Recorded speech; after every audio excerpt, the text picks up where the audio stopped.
Feminism. We all know about it. We all see it happening. Well, when did it start? When did it begin? What was the purpose behind starting this long fight for the rights of human beings? Otherwise known as a woman. What makes us different and why? Why is it okay to generalize the entire population of women who are all so different? Here's how it started. The first phase consisted mostly of white upper-class women. Feminism in religion is relevant cross-culturally because all known cultures presently existing must have been shaped in one way or another by patriarchy, although in different ways. Thus, feminism must take a vast number of cultural contexts and forms. What it means will be different for working-class African-American women than for middle-class white women, different for Jewish or for... Families during the first phase of feminism were known as nuclear families, which simply is a married couple and their unmarried children living together. Women in the first phase were still under the hypnosis that their sole purpose in life was to cook, clean, tend, and care for their families. Women were categorized as the caretakers of the family, and they were supposed to live harmoniously without questioning a man. Divorce was very uncommon during this time. Unlike the typical suburban housewife, flappers were the beginning of women putting their foot in the door of gender roles. Flappers did not marry, did not stay in their homes, and did not have children. They dated around, stayed out till late hours, and wore revealing clothes. Flappers represented everything society deemed unladylike. Many feminists were highborn, but sought for equality, which differentiated themselves from other highborn women who were content or oblivious to restrictions for women. For example, voting rights. Most women did not go to college, but some did. The few that did considered themselves feminists. Majority were highborn white females, but sought to uplift the educated other women. During the first phase of feminism, media portrayed women as housewives. During the suffrage movement, it was publicized via petitions and organized walks.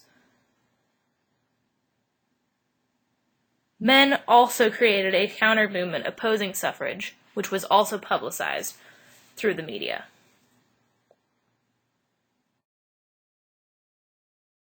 The second phase consisted mostly of upper-class white suburban women. Women in the second phase began recognizing how society viewed them as submissive housewives. The problem they faced was not that of their gender, but the position they occupied in society. To challenge this, women had to fight against the stereotypes that their natural position in life was to be a wife and a mother. Instead of caving in to society's norm for women, feminists fought to expand their opportunities so that they could pilot their life instead of letting society. Things such as gender expectations, getting married or staying single, bearing children or remaining childless were all topics worth fighting about for these women. The ideal family was now coming later in life as these ladies strived for more. Reproductive rights played a rather large role in society, as there was a lot of controversy and shock at the idea of abortion. Feminists wanted the rights to their own bodies and to legalize abortion. During the second phase, feminists were widely considered lesbians by others in their peer groups. Women that were living in these times were expected to seek to be the perfect housewife. After the First World War, women lost their jobs as the men returned from overseas, but many wanted to keep their jobs. During the Second World War, women were forced to work the job of the housewife as well as the husband as the men went overseas. Rosie the Riveter was a giant symbol at this time. Media played a big role in exploiting women in the workforce. Women fought for the ability to have the same jobs as men. This movement will later lead to all movements for equal pay that is to follow in the third phase of feminism.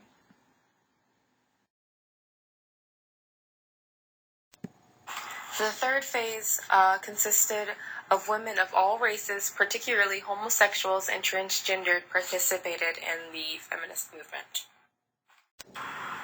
Feminism is about both women and men. It affirms their humanity and liberates them both. Since this wave included women of color as well, women were more vocal about the injustices about being a woman. Not all educated women considered themselves as feminists, but majority of feminists were college educated to obtain more positions of power in the government.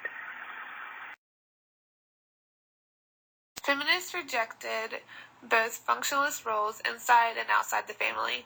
Parenting roles were becoming increasingly symmetrical on the grounds that men and women did not necessarily possess different instrumental and expressive qualities.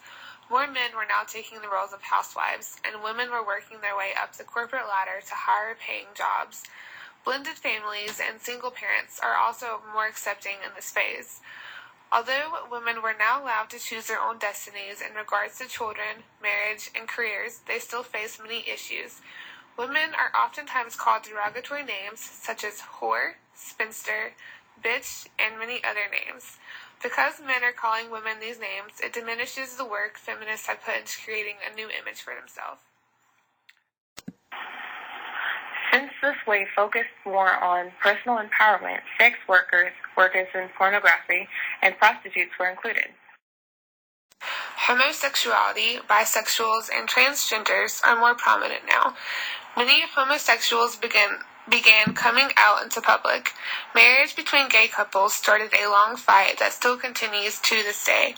In 1996, the U.S. Congress passed the Defense of Marriage Act, which attempted to define marriage as a sole union between a man and a woman.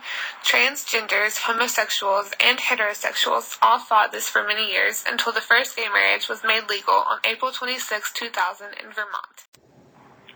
Thomas Beatie, a public speaker, author, and advocate for transgenders, shocked the world when he became the first transgender to undergo sexual reconstruction and become pregnant. He is a symbol to this transition into a world of more accepting sexual preference and identities. Today, the feminist movement has shifted its view as a woman empowerment movement. Now, an organization called He for She is spreading the word of feminism as a gender equality issue. Actress Emma Watson is the spokesperson and face of the feminist movement in society today.